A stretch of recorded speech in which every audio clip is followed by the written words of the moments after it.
Well, all criticism of Darwinian evolution is certainly not based on religion. The science journals right across the subdisciplines of biology are full of criticisms of the Darwinian approach to the history of life. The Darwinian mechanism is held by many evolutionists to be insufficient to produce the new form and function in the history of life. Many evolutionary biologists will hold to some form of evolutionary change in the history of life, but very flatly say natural selection is simply not a sufficient mechanism. Darwin was such a brilliant scientist is he was a great questioner. He didn't just accept the answers that people gave him at the time he lived. He kept looking at the evidence to come up with answers that he was satisfied with. How ironic it is today that people who support Darwin's theory are using it to close off questioning. If the scientific community back in Darwin's time adopted the attitude that many Darwinists adopt today, Darwin's theory never would have seen the light of day. Students would never have been able to hear about it. Science progresses by allowing criticism, by allowing people to hear alternate points of view. We don't serve the cause of science. We certainly don't serve the cause of education by allowing people to present only one point of view about Darwin in the classroom. Do we really want to raise up scientists who are afraid to question reigning scientific theories? How do you think we've gotten any progress in science at all without people being willing to challenge existing theories? I think the most important reason to question and criticize Darwinian evolution is to make science better. The issue here is how to do good science. By that I mean theory, evidence, checking one against the other, and being willing to abandon the theory when it doesn't fit the evidence. That to me is science. It's ultimately truth-seeking. Darwinism to me is ideology, indoctrination. It's theory at all costs. Is where the scientific community has a majority view and a minority view. And it's important for students, as they understand the nature of science, to be able to see the way in which sometimes the majority is right, but sometimes the majority is later proven to be wrong. And that what's important in the progress of science and in the discussion of other kinds of issues is that you are able to look at the controversy with an open mind and that you make the decision based on evidence rather than on the basis of some kind of nose counting of how many people think this and how many people think that. Out there that it's somehow unconstitutional or against the First Amendment to allow a teacher to criticize Darwin's theory in the classroom. And that's just absolutely false.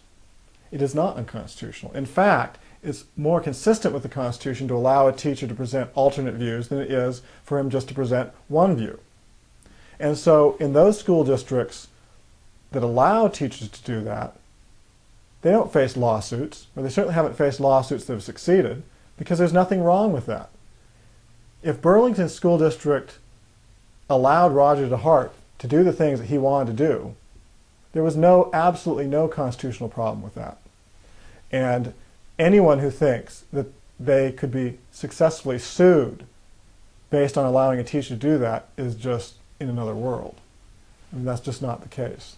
If you're teaching a controversial subject, you don't want to lean too far in one direction or too far in the other direction. You don't want to give undue prominence to one opinion as distinguished from another one. School districts face jeopardy if they allow the science classroom to be used as a means of religious indoctrination. But they also face jeopardy if they engage in viewpoint discrimination. If they take one side and make it an orthodoxy and exclude any viewpoint that disagrees with that. That's as much a violation of the Constitution and puts them in jeopardy as if they went in the direction of simply turning over the science classroom to a Sunday school teacher. Well, the Constitution clearly protects the expression of viewpoints, again with some sensitivity in the educational context, that the teacher can't simply spout off opinions that aren't relevant to the curriculum, And the teacher has to be sensitive to the fact that the classroom is not there for his benefit, it's for the student's benefit. But to the extent that there is an attempt to suppress the criticism of a viewpoint or an attempt to impose a kind of orthodoxy in the classroom, the Supreme Court has been very clear that school boards have no right to remove offending viewpoints simply because they disagree with them.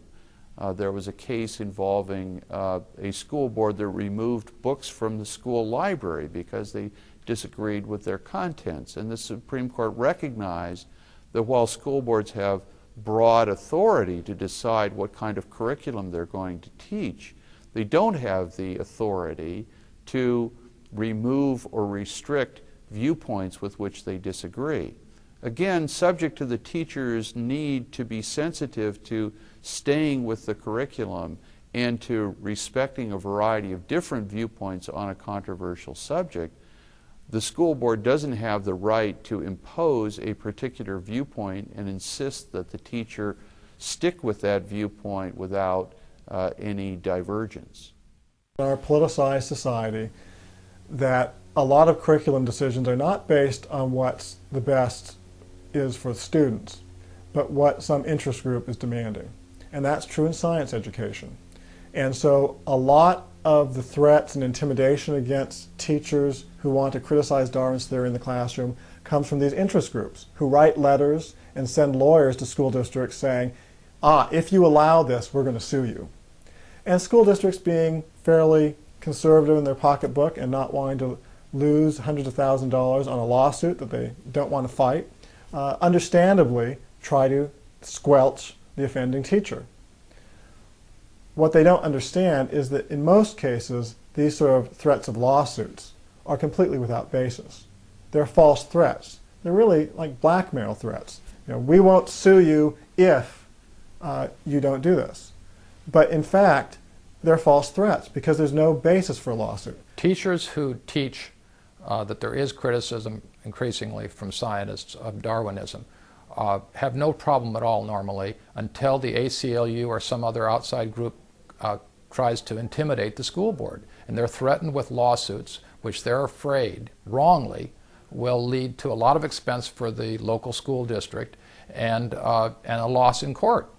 And that's because when religion as such is taught in the science classroom, you will get a court to overturn it. But that's not what's at stake here. We're talking about science, not religion in the classroom. The situation with Roger DeHart is a really good illustration of the way in which groups like the ACLU, the National Center for Science Education, the People for the American Way are operating. They're depending less on litigation and more on intimidation right now. What they're trying to do is, rather than sue school boards who have teachers like Roger DeHart teaching alternative views, what they do is they go in and they arouse concern and they intimate, maybe threaten lawsuit, but they never actually get around to suing these school boards. Usually they don't need to. And so the way that school boards and teachers can defend themselves is to inform themselves about the real legal situation. The school boards believe, of course, by and large, that they should encourage teachers to bring controversies about science or any other subject into the classroom and let all the different sides be heard. But then they get visited by the ACLU and others who want to intimidate them and threaten them with lawsuits. So that's happened all over the country. Now, there are many places where the ACLU doesn't catch up with them and they are going right ahead and teaching it. And where they call the bluff of the ACLU and say, we will teach it, and if you don't like it, you can sue us, the ACLU backs down because they can't win a lawsuit about teaching science in the classroom. So the best thing that a school board can do is get its lawyers informed about the legal situation so they can rebuff this intimidation and say to these groups, no, look, we think this is pedagogically appropriate, it's certainly scientifically appropriate, and our students have a right to hear both sides of this issue, of this scientific issue. No one is saying that you shouldn't teach Darwinian evolution. What they're saying is if there are scientific arguments against it, you should be able to hear those.